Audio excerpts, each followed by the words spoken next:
Hello, Helpy. Hello. And welcome on Mademoiselle. Thank you. Let's raise a glass or two to all the things I've lost on you. Oh, tell me, are they lost on you? Oh. Your song Lost on You is a very beautiful success in Europe, but you released 3 albums. What has changed in your music since 2001? So many things I think have changed. I mean, when I was first signed indie artist, there was no YouTube, Twitter, Instagram, all that stuff. So it's just like a different vibe, getting signed back then and getting your stuff out.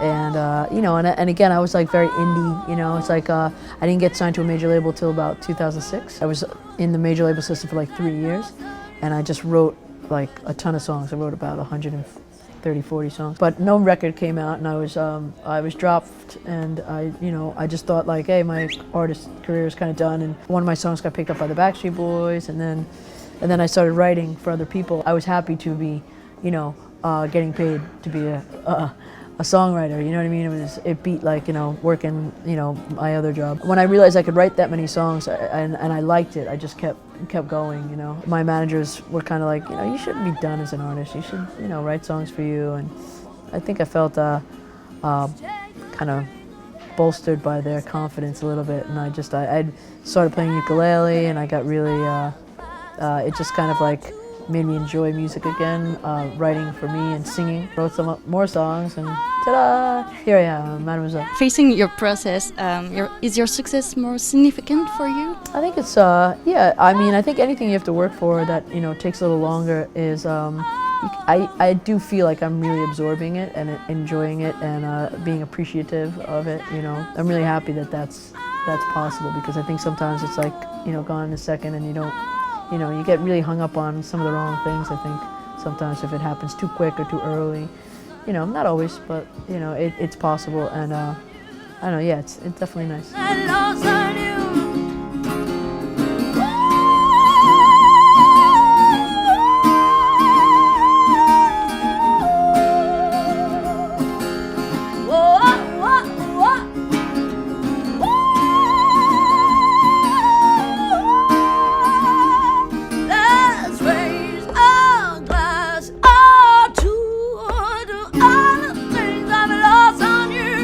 How do you get your inspiration in writing songs for other people? I find people in general fascinating and exciting, and just hearing about their life, or just even like sometimes I just walk in the room and I just feel something from them. I'm very used to like meeting people like right away and writing a song or whatever, and I think I think everybody can feel that initial kind of. I don't know if you call it excitement always. It's interesting when you first meet someone. You don't know much about them, and sometimes if you meet someone that you've read a bunch about or seen a bunch of times, so you come into the session like whistling their biggest song, and you piss them off or whatever. No, I'm just kidding. It's fun. It's interesting, and I feel like sometimes I get to be a bit of a voyeur.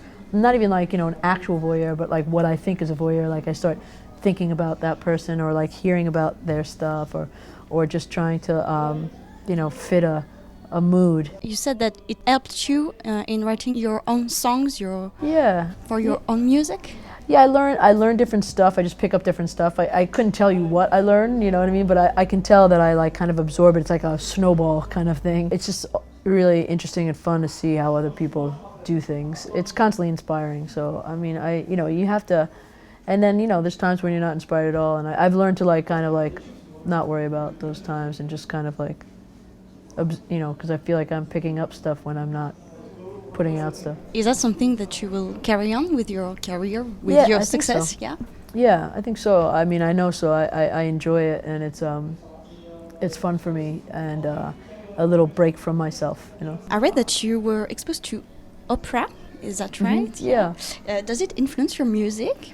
Oh yeah, for sure. There's a lot of drama in my music, for sure, and I think I took that from opera that I listened to, and just like sheer force of like vocals, like singers like Maria Callas, for instance. Like she was like, she was like a rock star opera singer, you know. When you read stuff about her, it's like, it's pretty thrilling because she's what people thought was reckless with her voice, you know. She was a wild woman, and it's pretty cool, you know. It's like that style of singer, like being considered like reckless.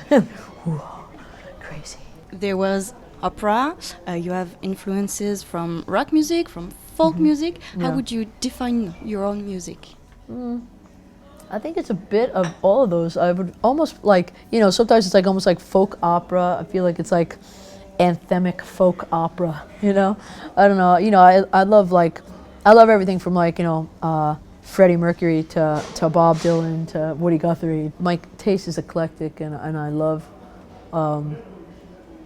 I can really appreciate different voices, you know? I like to like mix it up a bit and, you know, change voices and stuff. Lost on You is a very personal song, which is based on your relationship with a girlfriend.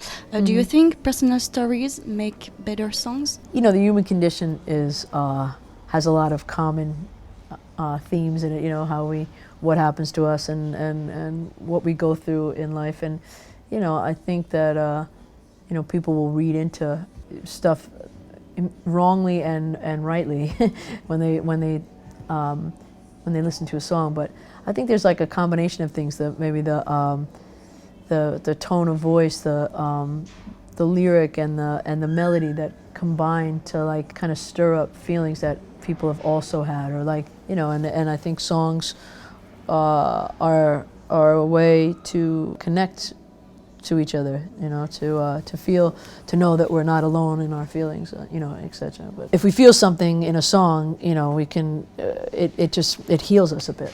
You know. I read that you were fired by your label because of this song. Yeah? Yeah, I mean, I wasn't fired, but this is terrible. Get out of my office. Get out. What do you want to say to those people? No, who didn't what I believe in want you? to say is like, hey, baby, it's okay. You know, you can't, you know, like love the one you're with. You know, like do whatever you got to do.